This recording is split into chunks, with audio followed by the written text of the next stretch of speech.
ప్రతి మగాడి వెనుక ఒక స్త్రీ ఉంటుందంటారు. ప్రతి వీర జవాన్ విజయం వెనుక మీలాంటి ఒక భార్య ఉంటుందని ఇప్పుడే తెలుసుకున్నాను.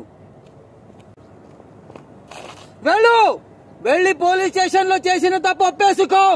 2 రోజుల నుంచి ఉగ్రవాదులకి 40 కాల్ చేశావు. ఏమిట్రా నీకు వాళ్ళకున్న సంబంధం? నీ కొడుకుని పట్టుకెళ్లమని సలహా ఇచ్చింది నువ్వు. 100 కోట్లకి భారతదేశ పరువుని మార్కెట్ లో పెట్టింది నువ్వు. రే మా లీడర్లు మీ ఇష్టమని మమ్మల్ని వదిలితే మా మిలిటరీ మీ వీధుల్లో, మా జెండా మీ ఉగ్రవాదుల గుండెలో ఉంటుంది. మేం గౌరవం ఇచ్చే శాంతి అనే 2 అక్షరాలు మీకు ఆయుష్. ఆ ఒక్క మాట మేము మర్చిపోతే మీ బతుకు